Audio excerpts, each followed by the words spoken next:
कर्म से हाथों से किसी को कुछ अपमान ना होने पाए।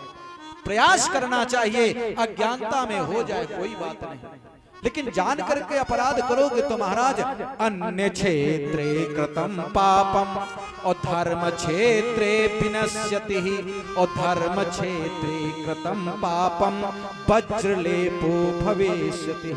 जान में अपराध करोगे महाराज क्षमा नहीं होने, अनजान में हो गया तो महाराज वो तो क्षमा है, लेकिन ज्यादातर लोग क्या करते, जान में ही अपराध करते।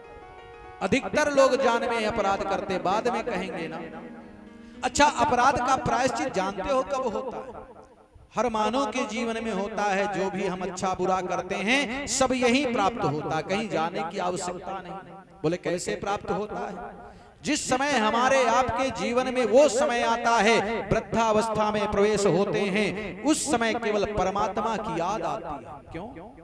कितने हम शक्तिशाली रहे, इतना बड़ा परिवार रहा, परंतु आज मेरी कोई सहायता करने के लिए तैयार नहीं। क्यों नहीं तैयार हैं? इसलिए उस वृद्धावस्था में महाराज शक्तिहीन हो जाते हैं। कुछ बोलना चाहते हैं लेकिन बोल नहीं पाते हैं, कुछ कहना चाहते हैं लेकिन कह नहीं सकते महाराज, बाणी जिह्वा स्तब्ध हो गई। कुछ सुनना चाहते हैं लेकिन सुनाई नहीं पड़ता है, केवल अपने प्रियजन दिखाई पड़ते हैं। उस समय केवल आंखों से अश्रुधारा बहती है। लोग क्या कहते हैं, कोमा में है। वो कोमा ओमा कुछ नहीं है। उस समय अपने जीवन में हम भी जो भी बुरा किए उसकी केवल झांकी दिखाई पड़ रही है, उसकी केवल झांकी दिखाई पड़ रही है। मानो जैसे सीरियल आता है ना टेलीविजन पे, जो हमने अच्छा किया बुरा किया उसी का प्रायश्चित कर रहा है वो प्राणी। अपनी चारपाई बिस्तर में पड़ा हुआ लोगों को देखता है कि ये अपने हैं, पराये नहीं हैं, अपना भाई है, अपना पुत्र है, लेकिन यही मोह देख करके केवल आंखों से आंसू निकलते हैं। उस समय वो परमात्मा दिखाई पड़ता है। जरा विचार करो, अरे हे प्राणी, हे जीव, जिस समय तुम गर्भावस्था में रहे तभी तो हमसे निवेदन किया था ना कि हे प्रभु संसार में जाने दो, मैं केवल आपका चिंतन करूंगा, आपका गुणानुवाद करूंगा, आपका स्मरण करूंगा, आपकी स्तुति करूंगा। लेकिन यहाँ आने के बाद तुम तो सारे माये में फंस गए हो, जंजाल में फंस गए। दूसरे की संपत्ति हरण करने का प्रयास किया, दूसरे को दुख देने का प्रयास किया, दूसरे का अधिकार छीनने का प्रयास किया। आज तुम्हें वो प्रायश्चित मिल रहा है। आज शायद उस धन को आप प्रयोग भी नहीं कर पाओगे। अब तो चलने का समय है, परंतु पूरा हिसाब होने के बाद ही जाना है। और यही सोच करके भगवान का दिव्य दर्शन होता है वहां पर, लेकिन अपने प्रियजन यहाँ दिखाई पड़ रहे हैं। परमात्मा अप्रत्यक्ष रूप में दिखाई पड़ रहा है। अंतरिक्ष से आवाज आ रही है, अरे ए प्राणी, तेरी यही दशा होनी थी ना, तू तो भूल गया है। प्रभु मुझसे बहुत बड़ा अपराध हो गया। उस समय क्या होता है, लोग कहते हैं महाराज बोल बंद हो गया, कुछ जाता नहीं, कुछ खा नहीं पाते हैं, अब केवल जूस के सहारे मानो वही रस है, केवल रस ही जा रहा है। अब कुछ खाने पीने में, बोलने में, पहचानने में असमर्थ हो गए। और कोई भी अपना प्रियजन जाता है, पत्नी जाती है, पुत्र जाते हैं, पति जाते हैं, कोई भी आपका प्रियजन जाएगा, मित्र जाएगा, सखा जाएगा, केवल देख करके आंखों से आंसू बहते हैं। मानो वही प्रायश्चित है कि मैंने कौन सा अपराध किया। कुछ कहना चाहते थे अपनी मित्रता के कारण, लेकिन आज बोल नहीं पा रहे। यही उपदेश महाराज दे रहे हैं प्रहलाद जी अपने पिताजी को। अब तो लगता है कि मेरे घर में ही शत्रु का प्रवेश हो गया है। अपने अहंकार, दिन में मरूं न रात में, बोले ऐसा ही होगा, न घर में मरूं न बाहर, बोले ऐसे ही होगा। कहा महाराज ना कोई देवता ना कोई मानो, अर्थात ना देवता मारे ना कोई दैत्य, बोले ऐसा ही होता है। ना किसी अस्त्र से ना किसी शस्त्र से, ना धरती ने में आकाश ने, बोले मांगते गए ब्रह्मा जी देते गए। और जैसे महाराज सब कुछ मांग लिया अपनी बुद्धि से, उसके बाद अट्टहास करके हंसने लगे कि लगता है कि हे ब्रह्मा जी तुम बूढ़े वास्तव में हो चुके हो, तुम्हारी बुद्धि काम नहीं कर रही। क्यों? अभी सीधे सीधे हमने वरदान मांगा तो मांगने में समझ में नहीं आया, कह रहे हो कि अमर होने का वरदान नहीं मिलेगा। फिर भी इतना कुछ हम मांगते गए, सब देते गए, झूठा तो नहीं है। कहा जो इच्छा थी वो आपने मांगा और जो मेरे समझ में आए मैं तो देता गया, ये तो समय ही बताएगा। उस अवस्था में महाराज हिरण्याकश्यप की पत्नी कयाधु है। मैं पूर्व में निवेदन किया था कि दोनों लोगों में एक ही भगवान का भक्त होता, दोनों होते ही नहीं, इसलिए कयाधु भगवान की भक्त थी और हिरण्याकश्यप भगवान का शत्रु था। पत्नी मित्र है भगवान की और पति शत्रु, एक ही घर है। अंतःकरण से भगवान की याद कर रही है। उस अवस्था में गर्भ धारण किए हुए संत महात्माओं की कभी चोरी से, महाराज की चोरी से कुछ भिक्षा भोजन करा देती महाराज, और गर्भ धारण किए हुए है तो महात्माओं ने कहा देवी कुछ वरदान मांगो, कहा और कुछ चाहिए नहीं, कुछ ऐसी कृपा कर दो कि हमारे जीवन में सुमति का प्रवेश हो जाए। सु माने अच्छी, मति माने बुद्धि। तो महाराज महात्मा और प्रसन्न हो गए। कहा और कुछ तो नहीं दे सकते, परंतु एक कार्य कर लेना, अब की बार जो पुत्र की प्राप्ति हो उसका नाम प्रहलाद रख लेना। बड़े का नाम सहलाद, अहलाद, दहलाद है, चौथे पुत्र का नाम रख देना प्रहलाद। समय आया, पुत्र की प्राप्ति हुई। छोटा सा वो बालक, एक दिन की बात, हिरण्याकश्यप अपने आप को अमर समझने लगा कि अब तो मुझे कोई मार ही नहीं सकता, किसी से कोई भय नहीं है, निर्भय हो गया। व्यक्ति को निर्भय कभी नहीं होना चाहिए, बड़े भाई हो चाहे बोलचाल बिल्कुल ना हो, घर में कोई आपसे बड़ा है, प्रतिष्ठित है, आपसे कोई श्रेष्ठ है, विचार बिल्कुल ना मिले, परंतु एक मन में भय होना चाहिए कि रात में हो सकता 11 बजे 12 बजे हम जावेंगे तो कोई ना कोई मन में विचार करेंगे इतनी रात हो गई ये कहां घूम रहे थे। इतना भय जरूर होना चाहिए। निर्भय बिल्कुल अच्छी बात नहीं है, किसी का किसी भय होना चाहिए, विचार मिले या ना मिले। समय आया, महाराज अपने आप को निर्भय समझने लगे हिरण्याकश्यप। एक दिन का मन में संकल्प किया, विचार किया कि हम राजा हैं, मुझे शिकार खेलने के लिए जाना चाहिए। जाकर के जंगल में नाना प्रकार बनेले पशुओं का संहार कर दिया। रास्ते में प्यासे होने के कारण बट वृक्ष के नीचे विश्राम करने लगे, और जैसे विश्राम करने लगे उसी बट वृक्ष में एक तोता आ गया। उसी डाली पे बैठा जिस डाली के नीचे महाराज हिरण्याकश्यप विश्राम कर रहे हैं। वो तोते का बच्चा भगवान का नाम का जप कर रहा है। ऐसा वो सत्वता का व्यवहार करने वाला हिरण्याकश्यप कि भगवान का नाम का जप तो छोड़ो, महाराज भगवान के नाम को कभी सुनता भी नहीं था। क्यों? इसलिए कभी कभी होता है जो अपना शत्रु उसकी कोई प्रशंसा नहीं सुन सकता। भगवान शत्रु के व्यवहार में है आजकल। हिरण्याकश्यप के शत्रु भगवान नारायण का नाम का जप कर रहा है। क्या कह रहा है वो तोते का बच्चा? ओम नमो भगवते वासुदेवाय, ओम नमो भगवते वासुदेवाय, ओम नमो भगवते वासुदेवाय, ओम नमो भगवते वासुदेवाय, ओम नमो भगवते वासुदेवाय, ओम नमो भगवते वासुदेवाय। क्रोध आ गया। कभी कभी होता शत्रु की प्रशंसा करने से महाराज क्रोध बढ़ जाता। क्रोध बढ़ गया हिरण्याकश्यप।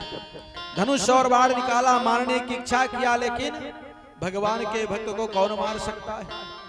वो तोता तो उड़ गया, और जैसे उड़ गया तो दूसरी डाली में जाकर के बैठ गया। फिर थोड़ी देर बैठा, फिर वहीं आ गया। अब तो स्वयं क्रोध में आ गए, स्वयं हिरण्याकश्यप ही चल चुके। बोले हम यहाँ विश्राम ही नहीं करेंगे। जाकर के दूसरे बट वृक्ष के नीचे विश्राम करने लगे। तोता फिर पहुंच गया, फिर नमो भगवते वासुदेवाय महामंत्र का उच्चारण करने लगे। क्रोध में आ गए महाराज। अग्नि जैसे जलने लगे, मुख में मलिनता होने लगी, आंखों के लगता है कि आग के अंगारे निकल रहे हैं। क्रोध में सीधे अपने राजमहल के तरह प्रवेश किए। पत्नी को यह संदेशा मिला कि महाराज का आगमन हो रहा है, स्वागत सम्मान के लिए प्रतीक्षा कर रही है। परंतु क्रोध के कारण जैसे ही महल में प्रवेश किए तो स्वागत संस्कारों से वंचित हो गए। क्रोध में है महाराज, पूजा की जो थाली है, जो आरती की थाली सजा करके प्रतीक्षा में लगी थी वो कयाधु, उसको भी महाराज हाथ मार दिया, आगे बढ़ गए। क्रोध में है, आज तक कभी इतना बड़ा क्रोध ही नहीं हुआ। इतना क्रोध नहीं हुआ जिसके कारण ऐसी स्थिति बन गई महाराज, बड़ी चिंता का विषय बन गया। पहुंच गई महाराज के सामने, महाराज हुआ क्या? आज तक इतना बड़ा क्रोध कभी तुम्हारे मुखमंडल में देखा ही नहीं। कोई ऐसा प्रतापी राजा आ गया है, तुम्हारी राज्य के ऊपर कोई प्रहार कर रहा है, तुम्हारी प्रजा के ऊपर कोई संकट है, तुमको कोई चुनौती दे रहा है, युद्ध के लिए कोई ललकार रहा है क्या? कहा नहीं देवी, आज जो हुआ कभी जीवन में हुआ ही नहीं है। क्या हुआ? अरे कहा मेरे शत्रु का नाम मेरे ही सामने ले रहा था। बोले कौन? बोले तोता। मानो अंतःकरण से कयाधु ये विचार कर रही कि प्रभु आपकी बड़ी अनुपम कृपा है, प्रभु आपको मेरे पति शत्रु समझते हैं, आज पहली बार शायद आपका ध्यान आ गया है। बोले मेरे शत्रु का नाम ले रहा है वो तोता का बच्चा, इसलिए आज मैं बहुत दुखी हो गया। मारने की इच्छा किया लेकिन मार नहीं पाया, वो तो भग गया, उड़ गया। कयाधु ने कहा तुम्हारा शत्रु है कौन? कहा मेरा पूर्व काल से समय चला रहा है, जो अपने आप को भगवान विष्णु कहते हैं, वही मेरे शत्रु। पूर्वजों से मेरी शत्रुता चली आ रही है, पहली बार विष्णु का नाम लिया। कहा स्वामी आपका जो शत्रु का नाम है वो कौन, क्या ले रहा था ये तो बताओ। कभी जीवन में ओम नमो भगवते वासुदेवाय नहीं बोला था हिरण्याकश्यप। धन्य है भारत की महारानी वो देवी पत्नी जो अपने पति को धर्म के प्रति प्रेरित कर देती है। आज तक तुमने कभी भगवान का नाम ही नहीं लिया था, अंतःकरण से मन में याद करने लगे कि हे प्रभु आपकी बड़ी कृपा है, पहली बार आपका नाम इनके मुख में आया है, इनकी जिह्वा में आया है, अब तो कुछ ना कुछ पाप नष्ट कर दोगे ना। ठानने लगी, जिद करने लगी देवी। कह क्या रहा था वो तोते का बच्चा, उसकी कितनी बड़ी हिम्मत हो गई, बताओ तो सही महाराज। पहली बार कहा वो तोते का बच्चा ओम नमो भगवते वासुदेवाय कह रहा था। हिरण्याकश्यप की वाणी से पहली बार बंधुओं माताओं नमो भगवते वासुदेवाय जैसे महामंत्र का उच्चारण हुआ। आनंदित होकर के अंतःकरण में अंदर जाकर के नाचने लगी, उछलने लगी, मस्ती से झूमने लगी। प्रभु मेरे पति के अपराध को अब तो कुछ क्षमा करोगे ना। एक बार भी अगर आपका कोई चिंतन कर लेता है तो उसके पाप नष्ट कर देते हो। देवी पुनः आकर के फिर कहने लगी उत्तम प्रकार से महाराज जलपान लेकर के आई और प्रार्थना करने लगी। कहा हे स्वामी वो तोता कह क्या रहा था, मानो अंतःकरण से देवी से प्रार्थना, भगवान से प्रार्थना कर रही है कि कहीं एक माला इनकी पूरी हो जाती तो बड़ा अच्छा हो जाता। तो महाराज क्रोध में आ गए हिरण्याकश्यप। देवी एक बार मैंने बता दिया ना, बार बार मत पूछना। क्या कह रहा था वो तोते का बच्चा? ओम नमो भगवते वासुदेवाय, ओम नमो भगवते वासुदेवाय, ओम नमो भगवते वासुदेवाय, ओम नमो भगवते वासुदेवाय। उछलने लगी महाराज कयाधु देवी मैया, उछलने लगी, आनंदित होने लगी। और फिर शाम के समय जलपान लेकर के आई, भोजन करने के लिए महाराज प्रेरित किया। उत्तम प्रकार से भोजन की थाली लगाई, फिर हाथ जोड़ करके प्रार्थना करने लगी। ए स्वामी ये बात मुझे समझ में नहीं आ रही, उसकी इतनी बड़ी हिम्मत पड़ गई तुम्हारे सामने, तुम तो राजा हो, उस पक्षी की इतनी बड़ी हिम्मत कैसे पड़ गई आपके सामने उस शत्रु का नाम लेने का? जरा बताओ तो सही वो पक्षी क्या कह रहा था? और क्रोध में आ गए। अच्छा जब व्यक्ति क्रोध में होता है ना कोई, तो जो भी अंदर होता सब निकाल देते। जब कभी क्रोध में आते हैं तो जो भी भरा हुआ है सब निकाल देते। आज क्रोध में है महाराज, तो क्रोध में नमो भगवते वासुदेवाय बार बार कहने लगे। देवी अब तो बताए दे रहे हैं, जीवन में अब दोबारा कभी पूछोगे तो महाराज तुम्हारा ही जीवन समाप्त कर देंगे। बता दिया महाराज, सीधे इतना क्रोध में आए कि ओम नमो भगवते वासुदेवाय, ओम नमो भगवते वासुदेवाय महामंत्रों का 108 बार कह दिया। बोलिए भक्त और भगवान की जय। आज प्रसन्न हो गई, आनंदित होने लगे। छोटा सा बालक प्रसन्नता के कारण उस अवधि में केवल भगवान का चिंतन ही सुन रहा था। जैसे थोड़े से बड़े हुए तो हिरण्याकश्यप अपने छोटे पुत्र से बड़ा प्रेम करते हैं। सभी पिता अपने छोटे वाले पुत्र को ज्यादा ही प्रेम करते हैं। बड़ा बेटा तो प्रिय होता ही है, परंतु छोटा कुछ ज्यादा होता है। पिताजी सदैव अपने पुत्र को साथ में लेकर के चलते थे। प्रहलाद को एक दिन ये शिक्षा देने लगे कि हम भगवान हैं, हमको भगवान समझो। लेकिन पुत्र ने कहा, हे पिताजी आप मेरे भगवान तो हो, क्योंकि आपकी से जीवन में हम आए और हमारे जीवन की सुरक्षा व्यवस्था सब आपके हाथ, इसलिए हमारे लिए भगवान हो सकते हो, परंतु ये दुनिया वालों के लिए भगवान नहीं हो सकते। वो तो परमात्मा एक है, वो अजन्मा है, उसका कभी जन्म नहीं, उसका कभी मृत्यु नहीं। बोले हमारी भी मृत्यु नहीं होने वाली, हम भी अमर हैं, अमर होने का वरदान मिला है। कहा पिताजी आपका तो जन्म हुआ है, इसलिए आपकी तो मृत्यु होना है। अपने ही घर में अपने शत्रु का आगमन हो गया है। जरा विचार करो, वो छोटा सा बालक सत्य से अवगत करा रहा है, परंतु वो सत्य से बाहर हो रहे हैं। पिता कह रहा कि हम भगवान हैं, पुत्र कह रहा आप भगवान मेरे लिए हो सकते हो। माता पिता भगवान होते हैं, परंतु ये दुनिया वालों के लिए अब भगवान नहीं हो सकते। अरे मेरे ही घर में मेरे शत्रु का आगमन हो गया है। बहुत समझाने का प्रयास किया, जब समझ में नहीं आ रहा तो मारने की षड्यंत्र की रचना कर रहे हैं। विषैले सर्पों की कोठरी में डलवा दिया महाराज छोटे से बालक को। वहां भी नमो भगवते वासुदेवाय महामंत्र का वो भक्तराज उच्चारण अंतःकरण में कर रहा है। पागल सिंहों के सामने डलवा दिया, मदमस्त हाथी के सामने फेंकवा दिया, ऊंचे ऊंचे पहाड़ों से गिरा दिया। फिर भी जाको राखे साइया मारी न सके कोई, बाल न बांका कर सके चाहे जो जग बैरी। कौन मारने वाला है? वो भी परमात्मा के भक्त को किसमें सामर्थ्य है? कौन मार सकता है? कोई नहीं मारने वाला। जब भी उसके सामने संकट भी आता या सुख में रहता, जब भी जहां भी रहता, और कोई है नहीं, केवल भगवान का नाम का जप कर रहा है।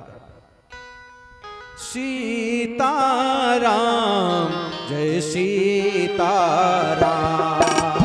सीताराम जय सीताराम, सीताराम जय सीताराम,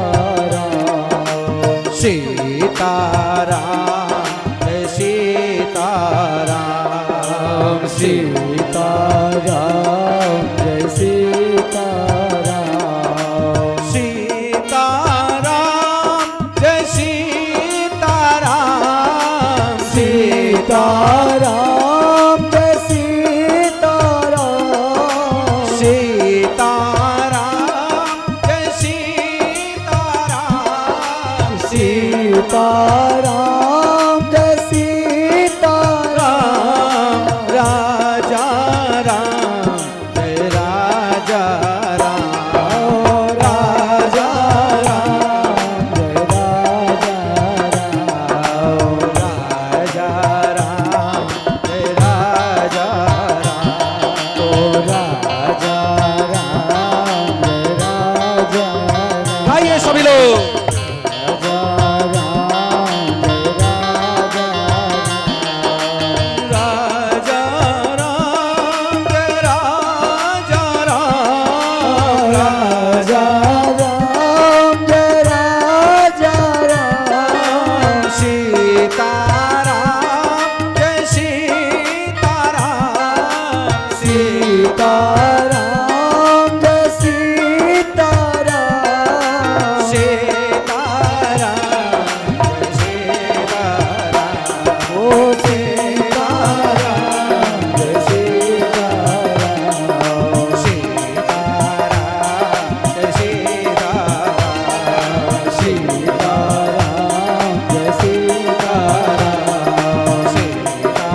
विधा सत्त्वैकतानमनयो वचसां प्रवाहै नाराधितं पुरुगणैधुनापि पिप्रुः किमतोष्टुमर्हति चमहरे ग्रजाति।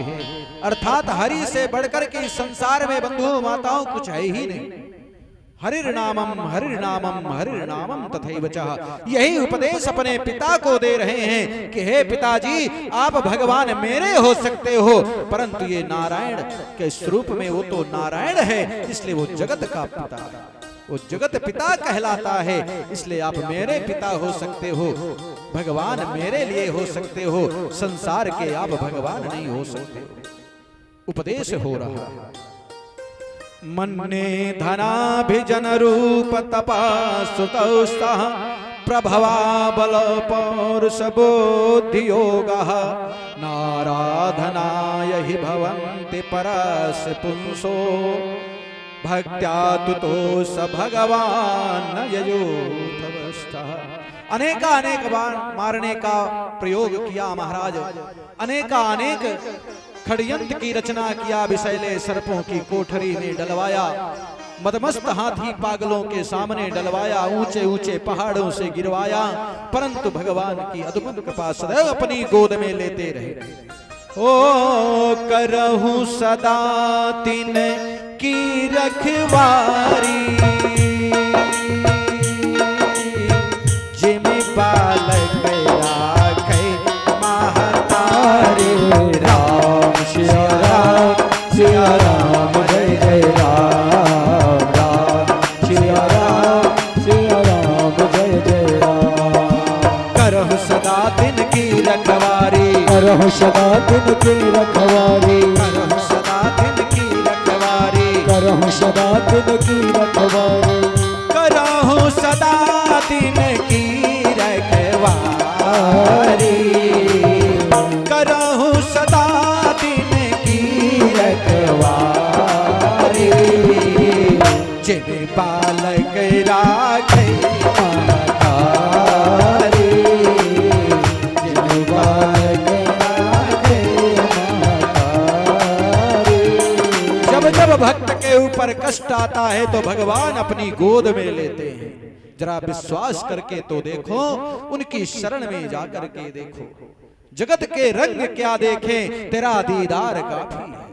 दुनिया के वालों में फंसने की आवश्यकता नहीं, भगवान की शरण में आकर के देखो। मां में कम शरणम गच्छ, अर्थात जिस समय प्राणी मेरे शरण में आ जाएगा, उसके जन्म जन्मांतर के युगांतर के कल्प कल्पांतर के पाप नष्ट हो जाएंगे, पूर्ण उदय होगा, उसके समस्त पाप नष्ट हो जाएंगे। ऐसी भगवत आराधना उपदेश दे रहे हैं महाराज। अब तो और क्रोध में आ गए, क्योंकि उपदेशो ही मूर्खाणाम प्रकोपाय न शांतये। वो मूर्ख व्यक्ति को उपदेश देते हो तो क्रोध बढ़ेगा। उपदेशो ही मूर्खाणाम प्रकोपाय न शांतये पयः पानम भुजंगानाम केवलम विषवर्धन। मूर्ख व्यक्ति को उपदेश देना ये अच्छी बात नहीं, उसकी हाँ में हाँ मिलाते रहो तब तो जीवन अच्छा, अन्यथा अगर कहीं आप सत्य बोलेंगे तो महाराज उससे आप दूर हो जाएंगे, क्योंकि सत्य को पहचानने की क्षमता होनी चाहिए। सत्य को अपने जीवन में रखना बहुत बड़ी बात है, क्योंकि सत्य की संख्या बहुत कम होती है। सत्य के साथ में भीड़ नहीं इकट्ठा होती, झूठे लोगों के साथ में, झूठ के साथ में बहुत बड़ी भीड़ इकट्ठा हो जाती है। सत्य तो अकेले ही रहता है। उसी प्रकार से अधर्म में 3 अक्षर हैं और धर्म में 2 अक्षर हैं। अधर्म की वृद्धि करने में लोग बहुत सहायता करेंगे, कितना भी करो साथ में रहे, लेकिन जिस समय विपत्ति आएगी प्यारे सब किनारे हो जाएंगे। जिस समय संकट में फंसोगे तो महाराज सब दूर हो जाएंगे, अपने भी पराये हो जाएंगे। और धर्म तो बेचारे अकेले, धर्म एकांत में रहता है, धर्म को धारण करना पड़ता है। धर्म को धारण करने के लिए जीवन को मंगल बनाना पड़ता है। बोले मंगल कैसे बनेगा? किसी के प्रति अमंगल ना सोचो, इसी में जीवन अपने आप मंगल होगा।